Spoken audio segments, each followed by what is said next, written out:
निवडणूक न लढवता गुलाल उधळणाऱ्या नेत्यांनो सावधान. तुम्हाला वाटतंय का की बिनविरोध निवडून आलात म्हणजे तुमची सुटका झाली? तर थांबा, कारण राज्य निवडणूक आयोगानं एक असा हंटर फिरवलाय ज्यामुळे आता भल्याभल्यांचे धाबे दणाणले आहेत. एका चुकीमुळे तुमचं पद जाऊ शकतं आणि पुढची 6 वर्ष घरी बसावं लागू शकतं. नक्की काय आहे हा नवीन नियम? पहा हा विशेष रिपोर्ट.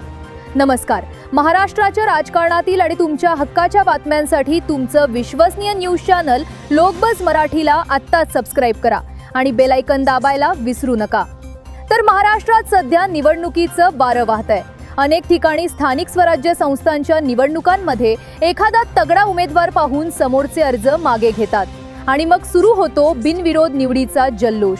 पण आता हा आनंद महागात पडू शकतो. राज्य निवडणूक आयोगानं स्पष्ट आदेश दिलेत की एखादा उमेदवार बिनविरोध निवडून आला तरी त्याला निवडणुकीच्या खर्चाचा हिशोब द्यावाच लागेल. आता तुम्ही म्हणाल, निवडणूक झालीच नाही तर खर्च कसला? तर ऐका, उमेदवारी अर्ज भरल्याच्या दिवसापासून ते अर्ज मागे घेण्याच्या मुदतीपर्यंत जो काही खर्च झालाय त्याचा 1-1 रुपयाचा हिशोब आयोगाला हवाय. हा नियम किती कडक आहे याचा अंदाज यावरून लावा की जर ठराविक मुदतीत हा हिशोब सादर केला नाही तर निवडणूक आयोग तुमची निवड रद्द करू शकतं. इतकंच नाही तर अशा हलगर्जीपणा करणाऱ्या उमेदवाराला भविष्यात 6 वर्षांपर्यंत निवडणूक लढवण्यास बंदी घातली जाऊ शकते. म्हणजे आजचा विजय भविष्यातील पराभवाचं कारण ठरू शकतो.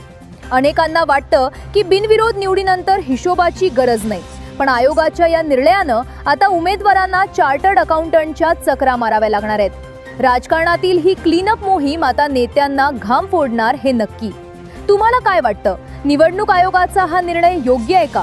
कमेंट्समध्ये तुमचं मत नक्की कळवा आणि हा व्हिडिओ आपल्या नगरसेवक आणि जिल्हा परिषद उमेदवारांपर्यंत पोहोचवण्यासाठी जास्तीत जास्त शेअर करा.